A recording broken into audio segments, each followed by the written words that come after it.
This is it. This is the No Love Songs Music Business Podcast.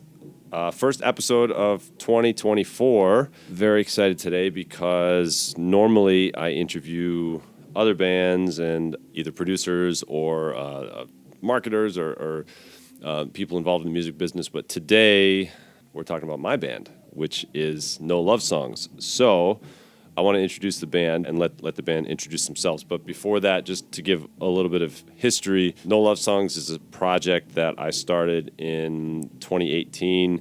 2019, I put out a demo that I recorded in my bedroom, and we've gone through a few different name changes and a bunch of different musicians. So we were Cabin for a little while, and then we were King Dutch for a little while, and then in 2022, we became No Love Songs. It's been a rotating group of musicians, but now we have a stable set trio. For a while I was on guitar, then I was on bass, then I was on guitar. Now I'm on guitar again. And that's it. So let's introduce the guys. We'll go in order of when you joined. So Gustavo, you joined first. So I think your first gig was like Christmas 2022. Christmas of 2022 at Otto's.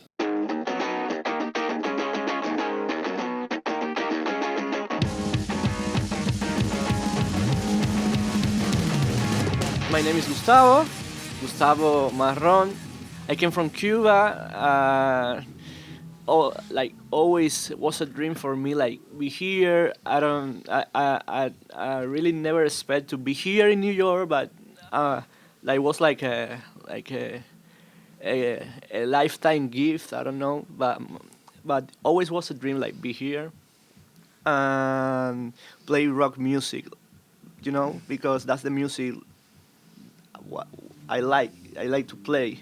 Cuba is a really good country in matter of music and performance and artists, and it's like a big stage, But unfortunately, not unfortunately, but I'm like the opposite of the Cuban culture, I like all the rhythms. I know how to play a few rhythms in the drums, but in the end, the thing I like is play rock and roll and feel the distortion on the guitar, and that's what the things I'm moving out. Does that make you an outcast or unusual in Cuba? Yeah, of course. No, it's not like it's like a weirdo or something like that, but it's like a strange thing, because Cuba, like I'm saying, is like a really good country with the music, the salsa, timba, even the reggaeton, even the bolero, everything. The Cuban music is beautiful, I love it, but for some reason I enjoy to play rock and roll music, And rock and roll is not popular in Cuba. It's not. They have like some different stage in Cuba about the communists and socialists and Fidel and all the things happened in the past, but it's not like we are like blind to that. We know rock and roll. I grew up with rock and roll. I listen rock and roll in my house. It's like I learned in Cuba to listen rock and roll, but it's not like the big deal there. Even in Cuba, we have like from since we are kids, we have music schools, but they don't teach us like appreciate the rock and roll music. It's like Cuban music and salsa music and all the different Cuban styles, and that's good, But it's like, yeah, we don't have like that possibility to listen to rock. All right, Louis, what about you? You are the bassist in No Love Songs. I'm the bassist now. And so you had a few different musical projects of your own in Cuba, right? Yeah, in Cuba, I play with a lot of people. I started like when I have 15 years old. One of my friends told me, "Hey, we need a bass player." I started with playing guitar, but they need a bass player, so I buy a bass, and I started to play bass. and I like it. You know, it was like, okay, this is my instrument. That's what I want to play. So that's been your main instrument since that first band? What kind of music was that band? Rock. We started with band. rock band. Yeah, we started like a punk rock, but then the members of the band changed their mind, so we start to play like more post hardcore. But that band end, and I start to search for another band to play, and I start to play with a cover band for a long time. I learned a lot of stuff there, you know, like different style of rock, different like ways to play the bass. And then I made my own band. I was the principal, no, Like the leader? like the leader. Yeah, but playing bass. No, I don't sing. It was first called Scala de Grises, like gray scale, and then we changed to the Grises, like the aliens. Oh, yeah? The people called the Grises the alien. We made an album, a few singles, but that ended because everybody get off Cuba. In Cuba, They all left Cuba? yeah, everybody, all my friends.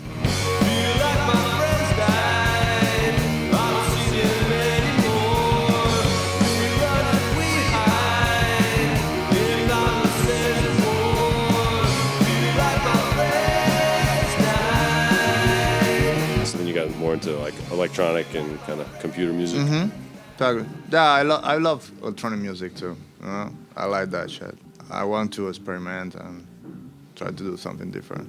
Yeah. So playing rock music here is kind of like coming back to where you started in a little bit. In a way? Yeah, I feel like I'm a kid again. It is for me too, because I started playing guitar when I was 13, because Nirvana was the big band. It was like 1993. Yeah. And then 1994, Kurt Cobain died, and then rock music got kind of weird after that. I was 3 years old. Yeah, well, I was 14, so I was like crushed. It was like I wasn't born. my idol. Yeah, you weren't born yet.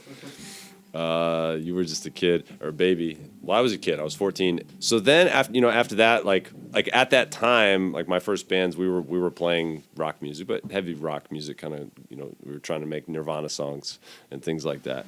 Yeah, the thing for you, rock music is like your own music, you know? It's For like- us, it's different. For us, it's the salsa, the timba. So we have to find somebody that give us that music, that rock music. In my case, was my uncle. In the case of Gustavo, was your father? Yeah, was like a tricky thing because I discovered the rock music for me. You know, like I discovered the rock the Blink 182 those bands. I don't know the bands in that moment. Even Nirvana, I discovered for me but my dad introduced me like the American music, like English music. I remember the first band I saw in life was Phil Collins. At that point, I started to love drums because I have a cousin. He played drums. He used to play drums. He don't play now, but he played in Cuba with his band. The Aria. The name was Aria. You know, like in the theater. An opera. In the opera is the Aria. Yeah. And for that reason, they call the band. And I love it. I always love the band. You know, I admire the band because it's a punk band. They play rock. And I discover like another things in drums and in the music between me and them. You know. Yeah. But like the first time I have the introduced to the music to the music who made in this country was for my dad, you know. I remember the first band the first musician I saw like this is something new for me was with Collins, and then the second band was Toto, you know, from Africa, Yeah. Rosanna. Where did you see them? Just a DVD. My Oh, okay, my DVD. dad buy a DVD.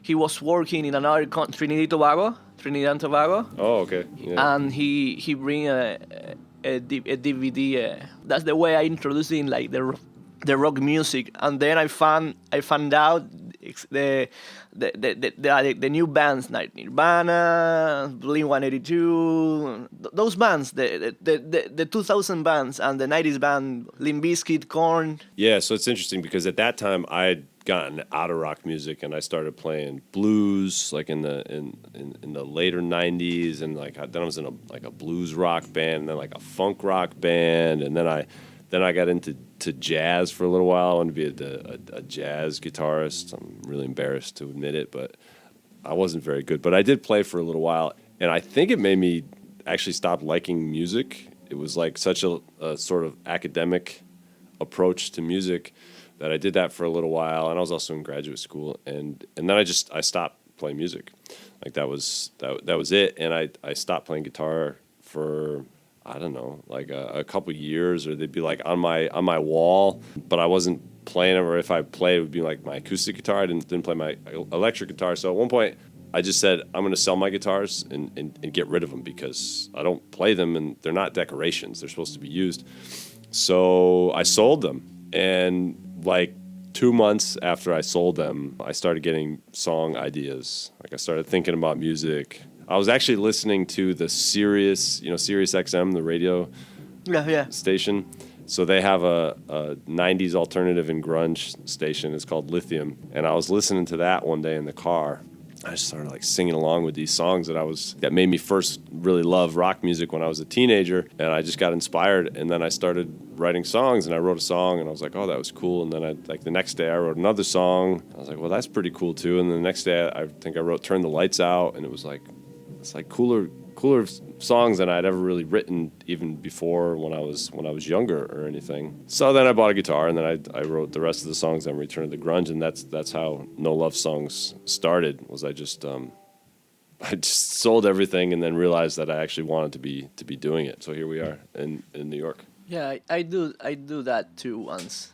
Should we talk about struggles playing in a band? Specifically in New York, we're not just doing this as a hobby. We're trying to be a successful band. It's hard. So there's lots of struggles. But what would you say is your like number one top struggle playing in a band in New York? The weather. Maybe the community issue, like New York is like, yeah, okay, it's New York, it's the Big Apple, whatever thing is for the world, and it's really cool, and but it's like this pride. It's like hard to connect with some bands or with some people. I don't know why it's so tricky here. You go to the south, and people are like more open to play and build a community. And here, I don't know if this is the weather, because weather influence in all that stuff. But I think the issue is like it's not like a community. Like maybe it's a community, but it's like really hard. It's like a big city, and it's really hard to know where to go, where to find, where to play, and that's the for me that's the main concern, because this is a really big city. You can imagine how big is it only when you are here. Yeah. Because, for example, I always think that you go to Nashville, and Nashville, all the music is in one street, in Broadway. Yeah. All the bars are there. You go to only one place. Here, no. Here you are in a really cool gig in the Bronx, but then you find out a really good gig in Brooklyn, and then one in Queens, and then and the distance is like really big, and it's too many places, too many options. But it's like we have to like find what is the ones who fit us, because it's too big. For me, that's the real concern I have. Like, this is too big. How to fit in this big apple? The thing that I see with bands, there's a lot of bands that can get a crowd. They can bring a crowd on. We know some of them, but in a lot of cases that's just because they have a lot of friends and family that want to come out and support. So if you want to grow, you need to scale. So you need to get beyond just your friends and family. So it like comes back to what you were talking about with you need some sort of a scene, you need some sort of a community that can sort of create a platform that you can then build on and that you can then grow on. So what I want to do is team up and collaborate with other bands who feel like they want to grow beyond their friends and family coming to shows. They want an audience that is not just friends and family in New York, that's bigger than that, but that also extends beyond New York. They want an audience outside of the city in other cities close by. And I think we can do that by building a scene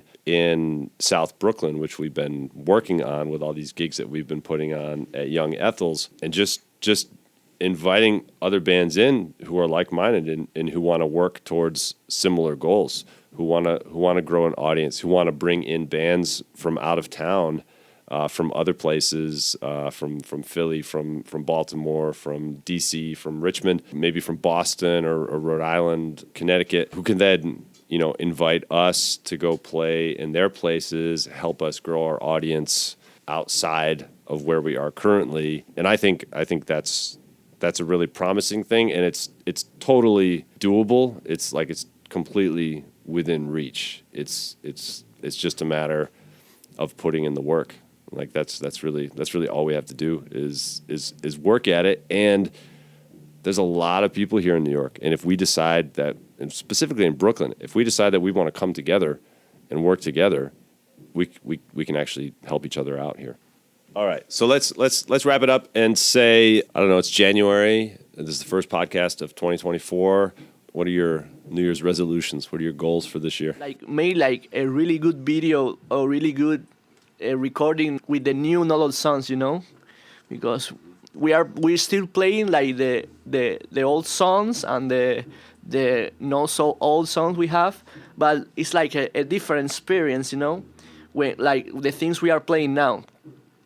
And I think it will be like really good idea to play in the at the Bowery. I like that place, and the scene is really good. Yeah. I think That's good. That's could be. If we can make it this year, that play there it really be a big step for us. You mean just our own show or at that hardcore show? No. If we can At the do showcase. if we can do both, if we can do one or another, it's going to be really good. I prefer to do it in the hardcore show I think because right now we need the hardcore show. yeah, because After that, we can try like our own concert, our own gig. Yeah. there. but try to in somehow play there. Yeah, so if people don't know, that's a cool show put on by the New York hardcore community. I forget the specific names of the groups that put it on, but we can link them in the show notes. But yeah, it's a free hardcore show, like the second or third Sunday of every month at the Bowery Electric in Manhattan. Very cool thing, very cool scene. They bring in a lot of big bands, and then they also give some smaller bands a chance to open and get some exposure that way. So yeah, that would be cool to do. I like that goal. I like the goal of videos as well. I'm gonna do two goals. I think we should make some new music in addition to the old songs that we're playing, some of which are not that old. We just put out an EP last year. But I think we should have some new songs before the end of this year. And At least one single. at least one single. That's good. Yeah, some new songs and put out one as a single. And I want to go play in Richmond, Virginia. There's a lot of cool bands down there that I like, and I think it's a cool place. I'd like to check it out, and I'd like to get one or two of them up here to New York to play with us. All right? Yeah. Should we wrap it up? All right. Oh yeah. All right, we got to have band practice now. Okay, let's do it. All right. Yeah. Thanks, everybody. Bye. Later.